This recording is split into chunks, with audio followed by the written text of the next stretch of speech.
Shri Nirmal Abraham, Shri Sajimon Antony ചൂണ്ടിക്കാണിച്ചതുപോലെ തന്നെ ഒരു ശാശ്വതമായ സമാധാനം ആ മേഖലയിൽ ഉടൻ ഉണ്ടാകുമെന്ന് നമ്മൾ പ്രതീക്ഷിക്കുന്നില്ല. പക്ഷേ ചർച്ചകളിലൂടെ ഈ വെടിനിർത്തൽ എത്രമാത്രം നീട്ടിക്കൊണ്ടു പോകാം അതാണ് ലോകം ഉറ്റുനോക്കുന്നത്. ഇവിടെ നോക്കൂ, എപ്പോഴാണ് ഈ യുദ്ധത്തിനുള്ള സമയം ഇസ്രയേലും അമേരിക്കയും തെരഞ്ഞെടുത്തതെന്ന് നോക്കിയാൽ വലിയ രീതിയിൽ ഇറാനിൽ ആഭ്യന്തര പ്രശ്നങ്ങൾ കൊടുമ്പിരി കൊണ്ടിരിക്കുന്ന ഒരു സമയത്താണ് ഈ അവസരം അവർ കണ്ടെത്തുന്നത്. പക്ഷേ ഇന്ന് ഇറാനിൽ നിന്ന് വരുന്ന ദൃശ്യങ്ങൾ നോക്കിയാൽ ഖമനയെ ഓർത്ത് വാവിട്ട് കരയുന്ന ജനങ്ങളെയാണ് നമ്മൾ കാണുന്നത്. എല്ലായിടത്തും ഈ സംസ്കാര ചടങ്ങിൻ്റെ ഭാഗമായിട്ടുള്ള ചടങ്ങുകൾ നടക്കുന്ന എല്ലായിടത്തും വലിയ ജനക്കൂട്ടം കാണുന്നു. അത് ഒരു ചരിത്രമായി മാറാൻ പോകുന്നു. 2 കോടിയോളം ആളുകളെയാണ് ഇറാൻ പ്രതീക്ഷിക്കുന്നത്. അവർ വലിയ രീതിയിലുള്ള ഒരുക്കങ്ങൾ അതിനുവേണ്ടി നടത്തുന്നുണ്ട്. ജനങ്ങളുടെ ഈ വികാര വായ്പ് ലോകം കണ്ടുകൊണ്ടിരിക്കുകയാണ്. ലോകത്തിനുള്ള ഇറാന്റെ മറുപടി തന്നെയാണോ അത്? ജനങ്ങളുടെ ഇറാൻ ഭരണകൂടത്തോടുള്ള ഇപ്പോഴത്തെ സമീപനം എന്നതിൻ്റെ ഒരു ടെസ്റ്റ് കൂടിയാകും ഈ സംസ്കാര ചടങ്ങുകളെന്ന് നേരത്തെ തന്നെ കരുതിയിരുന്നതാണ്. അപ്പോൾ ഇറാനിൽ നിന്ന് വരുന്ന ദൃശ്യങ്ങൾ നൽകുന്ന സൂചന എന്താണ് ലോകത്തിന് ആ ദൃശ്യങ്ങൾ നൽകുന്നത്? എനിക്കൊന്ന് 2 രീതിയിൽ ഇതിനെ കാണാം. ഒന്ന്, ഇപ്പൊ ഈ ട്രംപ് പറഞ്ഞ കാര്യത്തിനെ ബേസ് ചെയ്ത് കാണുവാണെന്നുണ്ടെങ്കിൽ ഒരു കാര്യം പലപ്പോഴും തെറ്റിദ്ധരിക്കപ്പെട്ടു പോകുന്നത് ഇറാനില് ഒരു റിച്വൽ ആണ് ഈ പറയുന്ന പോലെ പ്രധാനപ്പെട്ട റിലീജിയസ് ലീഡേഴ്സ്. കാരണം ഖമേനി ഒരു പൊളിറ്റിക്കൽ ലീഡർ മാത്രമല്ല, ഒരു റിലീജിയസ് ലീഡർ കൂടെയാണ്, അല്ല ഒരു സ്പിരിച്വൽ ലീഡർ കൂടെയാണ്. അങ്ങനെയുള്ള ആളുകള് മരിക്കുമ്പം വാവിട്ട് നെഞ്ചടിച്ച് കരയുക എന്നുള്ളത് അവിടുത്തെ ഒരു റിച്വലാണ്. അതായത് നമ്മുടെ നാട്ടിലൊരു അടക്കിന് പോയി കഴിഞ്ഞാൽ നമ്മൾ കരയുന്നതിന് തുല്യമാണ് അവിടെ നെഞ്ചത്ത് അടിച്ചു കരയും. അപ്പൊ അത് വളരെ നോർമൽ ആയിട്ടൊരു കാര്യമാണ്, മാത്രമല്ല റിച്വൽ ആണ്. അത് അങ്ങനെ തന്നെ ചെയ്തേ പറ്റൂ. ഇത്രയും റെസ്ട്രിക്റ്റഡ് ആയിട്ടുള്ള ഡിക്റ്റേറ്ററിയൽ ആയിട്ടുള്ള ഒരു റെജീമിന് കീഴിൽ ഉള്ള ജനങ്ങൾ അത് ചെയ്തേ തീരും.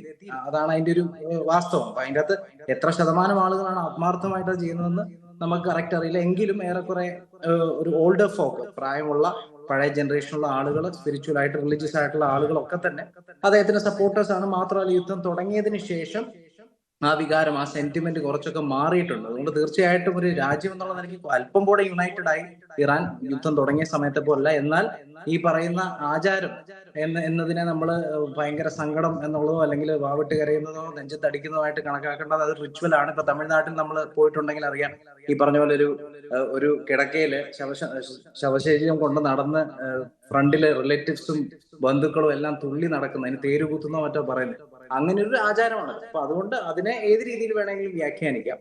എങ്കിലും യുണൈറ്റഡ് ആണോ എന്നുള്ളൊരു താങ്കളുടെ ചോദ്യത്തിന് മറുപടി തീർച്ചയായിട്ടും യുദ്ധത്തിന്റെ സമയത്തെ പോലല്ല. ഇപ്പൊ അല്പം കൂടെ യുണൈറ്റഡ് ആണ്. യുദ്ധം സംഭവിച്ചതുകൊണ്ടും ഇത്ര റെസിസ്റ്റ് ചെയ്തതുകൊണ്ടും ആളുകൾ തീർച്ചയായിട്ടും യുണൈറ്റഡ് ആണ്. ഇനി മറുവശം, ട്രംപ് ഇവിടെ ശ്രമിക്കുന്നത് അതേ എപ്പോഴും ഒരു പവർ പ്ലേഡ് ആളാണ്. 2 കാര്യം നമുക്ക് തീർച്ചയായിട്ടും. ഒന്ന്, ഡിപ്ലോമസിയുടെ കേസിൽ ട്രംപ് വട്ടപൂജ്യമാണ് എന്ന് തന്നെ പറയേണ്ടി വരും. ഒരിക്കലും ഡിപ്ലോമാറ്റിക് ആയിട്ടൊരു കാര്യത്തെ നേരിടാനോ നെഗോഷിയേറ്റ് ചെയ്യാനോ അദ്ദേഹത്തിന് അറിയില്ല.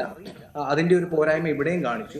രണ്ടാമത്തെ കാര്യം, ഈ ഡിപ്ലോമാറ്റിക് അല്ലാതെ വരുന്ന സിറ്റുവേഷനിൽ ഇദ്ദേഹം ചെയ്യുന്നത് പവർ പ്ലേ ആണ്. അതായത് നേരത്തെ സൂചിപ്പിച്ച പോലെ തന്നെ എനിക്ക് വേണമെന്ന് വെച്ച് കഴിഞ്ഞാൽ ഇതെല്ലാം ഒറ്റയടിക്ക് അവസാനിപ്പിക്കാം എന്നുള്ളൊരു സൂചന ഇതുകൊണ്ട് തരുന്നു. മാത്രമല്ല മറ്റു രീതികളിൽ അദ്ദേഹം ഇൻഫ്ലുവൻസ് ചെയ്യാൻ നോക്കുന്നത്. ഇന്നലെ അദ്ദേഹം ഒരു പോസ്റ്റ് ഇട്ടു, അമേരിക്ക ഇറാൻ യുദ്ധം തുടങ്ങിയതിനു ശേഷം ഫെബ്രുവരി 28 മുതൽ 4.5 മാസത്തിനിടയിൽ ആകെ മരിച്ചത് 13 അമേരിക്കക്കാരാണ് ഇറാൻ യുദ്ധത്തിൽ. എന്നാൽ ഷിക്കാഗോയിൽ തന്റെ ഒപ്പോസിഷനായ ഡെമോക്രാറ്റ്സ് ഭരിക്കുന്ന ഷിക്കാഗോയിൽ 273 പേര് മരിച്ചിട്ടുണ്ട്. അപ്പൊ ശരിക്കും നിങ്ങൾ നോക്കൂ, കൂടുതൽ ഡാമേജ് ഞാൻ കാരണമാണോ ഉണ്ടായത്, അതോ എന്റെ ഒപ്പോസിഷൻ പാർട്ടിയെ ഡെമോക്രാറ്റ് പാർട്ടി ഭരിച്ച സ്റ്റേറ്റ്സിലാണോ ഉണ്ടാകുന്നത് എന്നൊരു ചോദ്യം മുന്നോട്ട് വെക്കുന്നു. അതുകൊണ്ടൊക്കെ അദ്ദേഹത്തിനെ ന്യൂട്രലൈസ് ചെയ്യാൻ ശ്രമിക്കുകയാണ്. ഈ നടന്ന ഡാമേജിനെയൊക്കെ ന്യൂട്രലൈസ് ചെയ്യാൻ ശ്രമിക്കുകയാണ്. അതേപോലെ ഉള്ള ഒരു സംസാര രീതിയാണ് അദ്ദേഹത്തിന്. അപ്പൊ അതുകൊണ്ട് ഇതിനെ ഒരു ഡാമേജ് കൺട്രോൾ ആയിട്ടോ പവർ പ്ലേ ആയിട്ടോ നമുക്ക് കാണാം. ട്രംപ് അറിഞ്ഞുകൊണ്ട് തന്നെ ചെയ്യുന്നതാണ്. ഈ പറഞ്ഞ ശേഷിക്കുന്ന 30% റിപ്പബ്ലിക്കൻസ്, നേരത്തെ ശ്രീ സജിമോൻ ആന്റണി പറഞ്ഞ പോലെ ശേഷിക്കുന്ന 30% റിപ്പബ്ലിക്കൻസ് ഇതൊരു ആഘോഷമാക്കുകയാണ്. അവരിതിനെ തമാശയായിട്ടാണ് കാണുന്നത്. അതിനെ കൈകൊട്ടിച്ചിരിക്കുകയും ഇതിനെ ട്രോളാക്കുകയും ചെയ്യുന്നതാണ്. അവര് ട്രംപിനെ ആ രീതിയിലാണ് കാണുന്നത്. അതുകൊണ്ട് അദ്ദേഹം അതിൽ റെജുവിനേറ്റഡ് ആയ അതിന്റെ ഇൻസെന്റീവ് കണ്ട് ഇത്തരത്തിലുള്ള സ്റ്റേറ്റ്മെന്റ്സ് പുറത്തെടുക്കുന്നു. അത് ശ്രീ മോഹൻ വർഗീസ് പറഞ്ഞ പോലെ അനവസരത്തിൽ പറഞ്ഞ ഒരു അനാവശ്യ കാര്യമായിട്ട് തന്നെ കാണും. ഡോക്ടർ ഐസക് ജോൺ, ഗൾഫ് രാഷ്ട്രങ്ങളെല്ലാം സാധാരണ നിലയിലേക്ക് മടങ്ങിപ്പോകാം എന്നതിൻ്റെ ആശ്വാസത്തിലാണ് എന്ന് തോന്നുന്നു. ഇന്ത്യ ഉൾപ്പെടെയുള്ള രാഷ്ട്രങ്ങൾ ഇപ്പോൾ ഹോർമുസ് തുറന്നതിൻ്റെ ആശ്വാസം അനുഭവിക്കുന്നുണ്ട്. നോർമലൈസ് ചെയ്യാം ഈ സിറ്റുവേഷൻ എന്ന് കരുതിയിരിക്കുമ്പോഴും ട്രംപിൻ്റെ ഭാഗത്ത് നിന്ന് ഈ രീതിയിലുള്ള പ്രകോപനങ്ങൾ ഉണ്ടാകുന്നുണ്ട്. ഏതാണ്ട് അതേപോലെ തന്നെ ഇറാനും മറുപടികൾ നൽകുന്നുണ്ട്. ഈ സംസ്കാര ചടങ്ങുകൾ തുടങ്ങുമ്പോൾ തന്നെ ഖമനയുടെ മരണത്തിന് പകരം ചോദിക്കും എന്ന് IRGC പ്രഖ്യാപിച്ചിട്ടുണ്ട്. ഓരോ അമേരിക്കയുടെ ഭാഗത്തു നിന്നും ഉണ്ടാകുന്ന പ്രകോപനങ്ങൾക്കും തത്തുല്യമായ മറുപടി IRGC അല്ലെങ്കിൽ ഇറാന്റെ നേതാക്കൾ നൽകുന്നത് നമ്മൾ കാണുകയാണ്. സമാധാന ചർച്ചയും ഭീഷണിയും ഒരുമിച്ച് നടക്കുമോ? അത് ഏതെങ്കിലും തരത്തിൽ നമ്മൾ ആഗ്രഹിക്കുന്ന ഒരു റിസൾട്ട് ഉണ്ടാക്കുമെന്ന് താങ്കൾ കരുതുന്നുണ്ടോ? ഇതിനകത്ത് ഇപ്പം നേരത്തെ പറഞ്ഞു തുടങ്ങട്ടെ. അതായത് ഇറാന്റെ ഭാഗത്തു നിന്നും നല്ലൊരു മറുപടി ഉണ്ടായി. അവർ പറഞ്ഞു, ചരിത്രം ബോധമില്ലാതെ സംസ്കാരമില്ലാത്ത ഒരു രാജ്യത്തിലെ ഭരണതലവനിൽ നിന്ന് ഇതിൽ കൂടെ ഞങ്ങൾ പ്രതീക്ഷിക്കുന്നില്ല എന്ന് പറഞ്ഞ് അവർ തിരിച്ചു മറുപടി കൊടുത്തിട്ടുണ്ട്. എങ്കിലും ചോദിച്ച ചോദ്യത്തിലേക്ക് വരാം. ഇത് ഇപ്പോഴത്തെ ഈ അവസ്ഥ നോക്കുകയാണെങ്കിൽ നമ്മൾ വളരെ നിഷ്പക്ഷമായിട്ട് അനലൈസ് ചെയ്യുകയാണെങ്കിൽ ഇത് താൽക്കാലികമായിട്ടുള്ള ഒരു വിരാമം മാത്രമാണ്. യുദ്ധത്തിൽ നിന്നുള്ള വിരാമമാണ്. ഒരു ഒരു ധാരണ മാത്രമാണ്, ഒരു കരാറിലായിട്ടില്ല. അപ്പൊ അങ്ങനെ ഉള്ള അവസ്ഥയിൽ ഇവിടെ എല്ലാ പ്രവചനത്തിനും അതീതമായിട്ട് നിൽക്കുകയാണ്.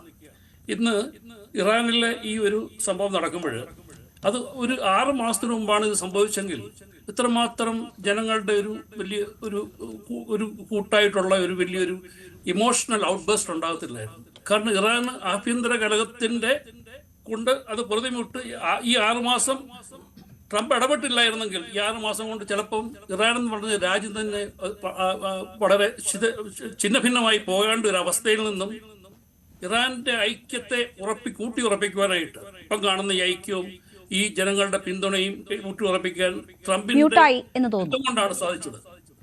അല്ല, ഒരു പക്ഷേ അന്ന് ജനുവരിയിൽ അവിടെ നടന്ന എത്ര വലിയ ഒരു വിപ്ലവമായിരുന്നു, റവല്യൂഷൻ ആയിരുന്നു, ആഭ്യന്തര കലഹമല്ലായിരുന്നു. അതുപോലെ ഇറാൻ എന്ന് പറഞ്ഞ അവരുടെ ഈ ഇസ്ലാമിക് റിപ്പബ്ലിക്കിന്റെ ഒരു അവസ്ഥ ഏറ്റവും ദയനീയമായ പരിതാപകരമായ അവസ്ഥയിൽ നിന്നും അവർക്ക് വേണ്ട വീര്യവും ഒരു സോളിഡാരിറ്റി കൂട്ടാനും ഒക്കെ സഹായിച്ചത് ട്രംപിന്റെ ആ യുദ്ധം കൊണ്ടാണ്. ട്രംപ് അന്ന് ഫെബ്രുവരി 28 കാണിച്ചുകൊണ്ടാണ്. അപ്പൊ ഇറാൻ ജനത എങ്കിലും അവിടുത്തെ സിറ്റുവേഷൻ വളരെ കൂടുതൽ ശക്തമാണെന്നല്ല പറയുന്നത്. അപ്പൊ ഖമേനിയുടെ മരണത്തോടു കൂടി അത് ഈ ജനങ്ങളെല്ലാം കൂടുതൽ എന്ത് ചെയ്തു, അവരെ കൺസോളിഡേറ്റ് ചെയ്ത് ഇറാൻ ഭരണകൂടത്തിന് താൽക്കാലികമായിട്ടെങ്കിലും അവർ പിന്തുണ കൊടുക്കുന്ന ഒരു അവസ്ഥയാണ് ഉണ്ടായിട്ടുള്ളത്. ഇനി ഗൾഫിലെ കാര്യങ്ങൾ പറയുകയാണെങ്കിൽ ഇവിടെ ഫോക്കൽ പോയിന്റ് ഷിഫ്റ്റ് ചെയ്തുകൊണ്ടിരിക്കുകയാണ്. നേരത്തെ ഇറാന്റെ ന്യൂക്ലിയർ പ്രോഗ്രാമാണ് ഇതിന്റെ ഏറ്റവും സെൻട്രൽ പോയിന്റ് ആയിരുന്നെങ്കിൽ ഇന്ന് അത് മാറി ഇന്ന് ഹോർമൂസ് കടലിടുക്കാണ് ഏറ്റവും വലിയ തന്ത്രപ്രധാനമായിട്ട് അർഹിക്കുന്നത്. അപ്പോൾ ഇറാന് നേരത്തെ ഞാൻ സൂചിപ്പിച്ചിട്ടുള്ളതാണ്, ഇറാന്റെ കയ്യിൽ ഒരു പുതിയ വെപ്പണൈസിങ് ഹോർമൂസ് സ്ട്രെയിറ്റ്. അത് ന്യൂക്ലിയർ വെപ്പണേക്കായാലും വലിയ മാരക ശക്തി ഉണ്ടെന്ന്, ലോക സമ്പദ്ഘടനയെ മൊത്തം മാറ്റിമറിക്കാനുള്ള കഴിവുണ്ടെന്നും ഇറാന് തിരിച്ചറിവ് വന്നു. കൂടുതൽ വാർത്തകൾക്ക് News 18 Keralam YouTube channel subscribe ചെയ്യുക.